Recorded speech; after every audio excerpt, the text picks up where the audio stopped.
Hi, this is Mary Hood, and it's December, and it's the season of Christmas.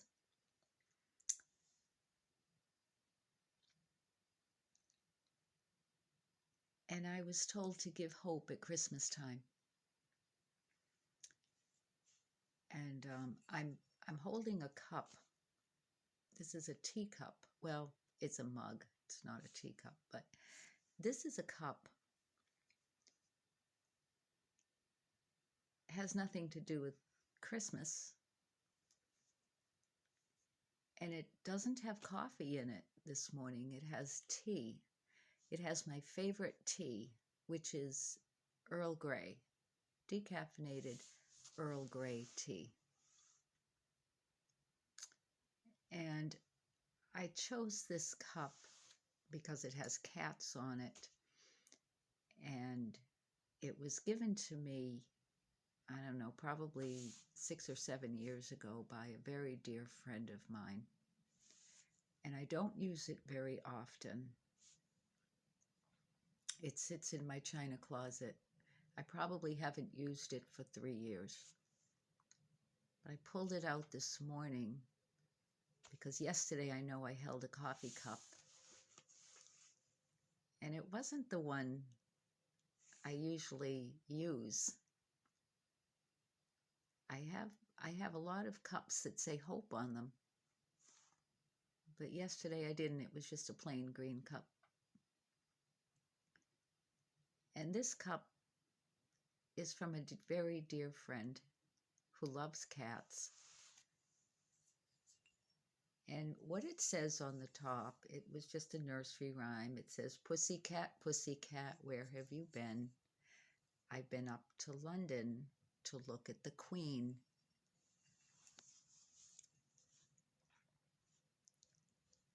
So I put my tea in it this morning, and sometimes I do have tea in the morning. Not often, but sometimes I do before I have the coffee later on. But I thought it was interesting, and now I can't find what I did with it. Um, Here it is. I was looking at the box because I found out yesterday from some people that know a lot about tea. They were telling me how to drink it. And, throw the tea bag in the cup and pour the hot water over it. And they said no. And they were telling me how to drink tea, decaffeinated, or herbal tea, actually. This isn't herbal, it's decaffeinated. There's a difference. But they were telling me how to drink um, herbal tea. And they said you have to only steep it for 3 to 4 minutes. And then you take the tea bag out. Because if you leave it in, it becomes very acidic, and then none of the nutrients will work. It won't be any good for your body. And I'm one usually to keep the tea bag in the tea for 20 minutes, no matter what kind of tea it is. So I thought that was interesting. I went, oh, I've been doing it wrong all these years. And I know I learned about tea from my mother. My mother was a tea drinker, but she would never drink out of a mug. Never. It had to be a teacup with a saucer. And she would never drink tea out of a paper cup, like at a fast food restaurant. Never drink tea out of a paper cup. Well, I don't drink out of a teacup all the time, and I don't use a spoon. My mother used a spoon. But I do boil the water on the stove. I do boil the water. It has to be boiling. And I will not drink microwave tea. That's just me, I guess. But anyway, I didn't know about the seeping of the tea bag and what detriment it would do. You know, not detriment really, but it wouldn't do anything beneficial. No benefits at all if it's too acidic.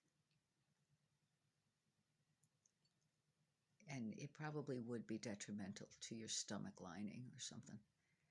But anyway, so I chose this cup of tea. And I said, well, what's that got to do with Christmas?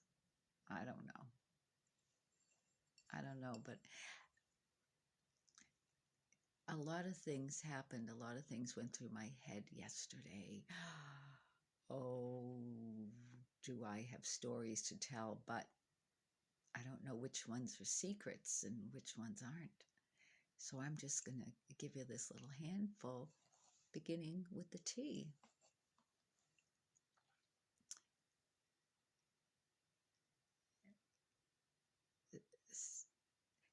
I was reading some Robert Frost poetry yesterday. And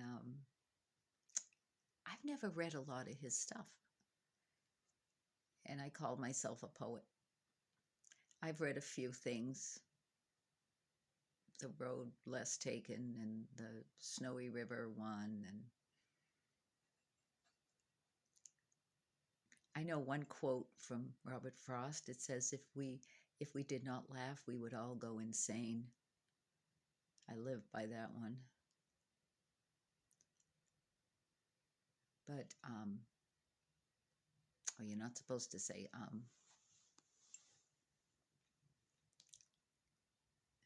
But I was reading his poetry and, oh, I was like, why haven't I ever read this before? It was a whole book on it. The book was called Seasons.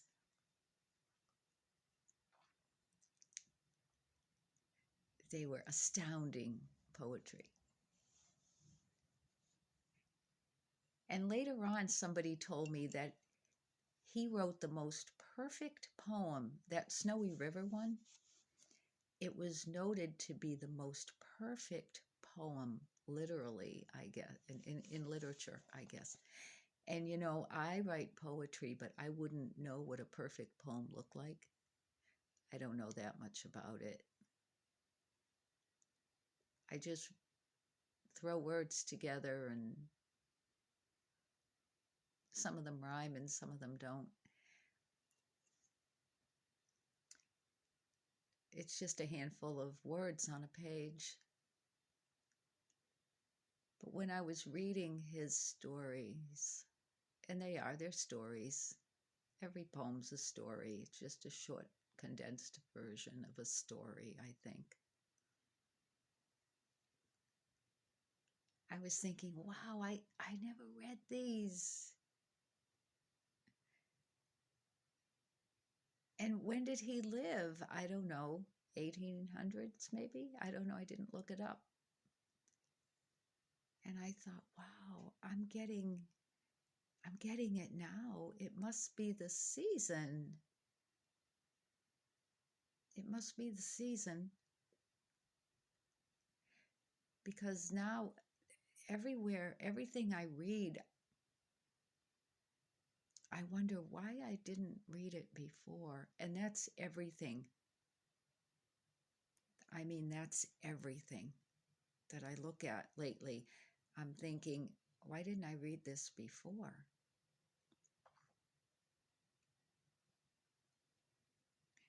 And you know, that perfect poem, I'm a paled poet.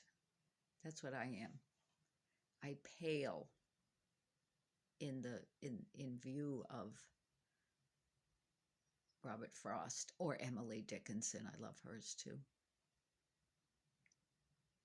Or any of the great, what they call the great ones, you know.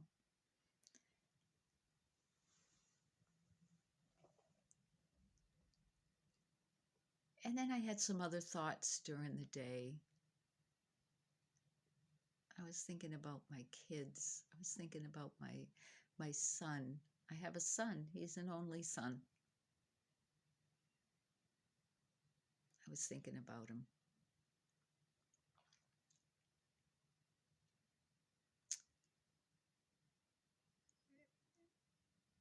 Wow, you know, when you have an only son, you think about him a lot.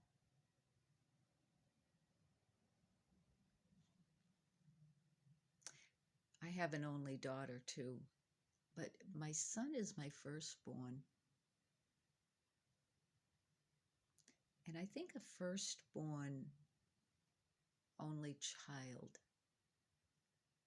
or only son,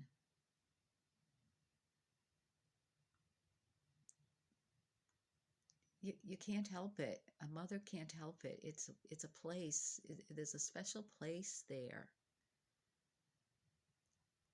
There's just a special place there in my heart. And I thought about this. Um, this I thought about this. God sent His only Son. And you know, there's a verse. It's in John 5, verse 24. I had to look that up because I didn't know where it was. For the Father judges no one, but has given all judgment to the Son, that all may honor the Son, just as they honor the Father. Whoever does not honor the Son does not honor the Father who sent him.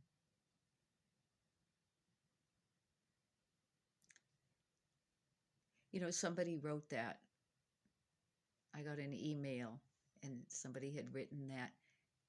And it was really interesting that I got that yesterday, because my word that God gave me for December is honor. He gave that to me on November 30th. Honor. And he said, honor the Son above all, but honor His creation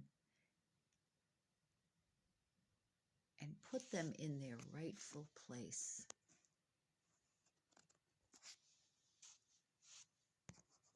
You put people in their rightful place of honor, because every life is God's creation. I don't care who you are. Every life is God's creation. Esteem them and put them in their rightful place of honor.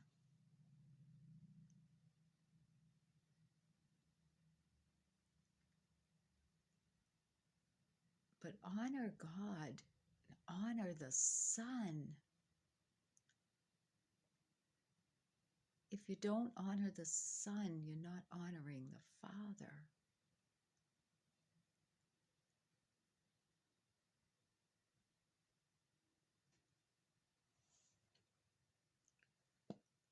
I thought, well, that's Christmas, isn't it?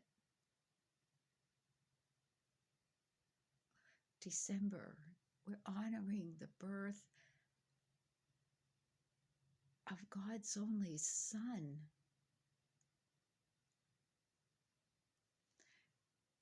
And I thought of the shepherds when they went to see him.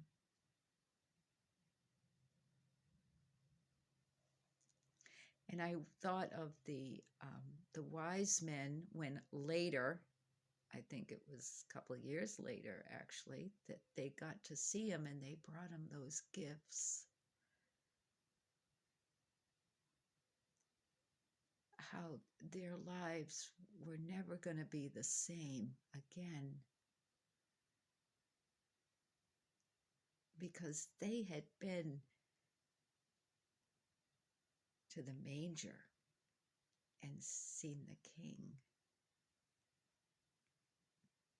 Well, they had followed that star in the east and found the child. Their lives would never be the same.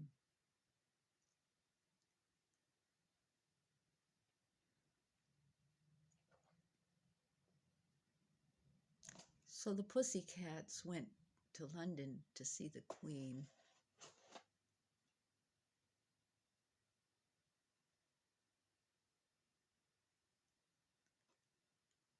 Think of visiting Jesus at the manger and not knowing who he is. How sad.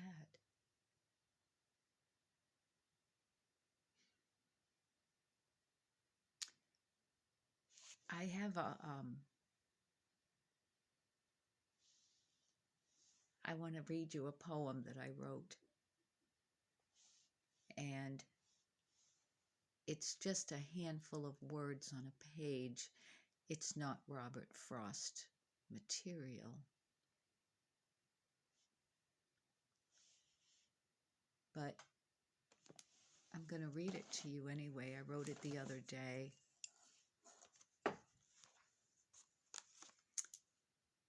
I'm just the girl who can't find her way to the door, or misses the step and face plants on the floor.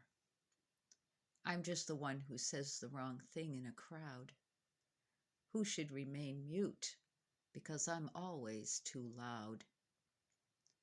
But I know something now I didn't know before. I have a savior within me who keeps me secure.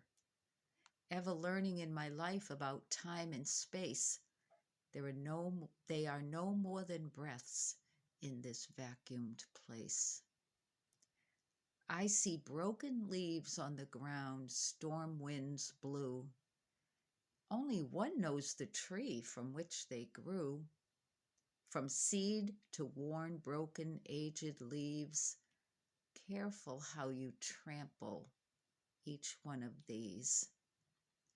No, I may never rise to your expectation, but hid in Christ I have a sure destination. Oh, how quick we think we know just who is who. Consider how many stories we never knew. However I appear in my disability is so others might see his ability. The way I go may leave one perplexed, but the hope that greets me goes beyond the duress. No confusion or mishap can ever prevent if to the Savior's plea you once gave your consent. Whatever direction your feet should then wander, he will never sever or tear asunder.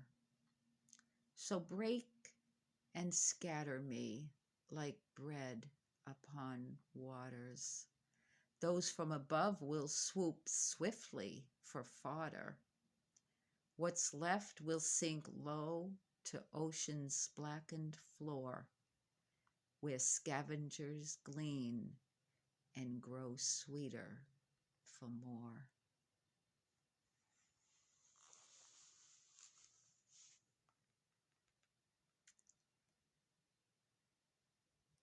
Just a handful of hope today. Just a few words I've gathered. You have a hopeful day. We'll see you next time.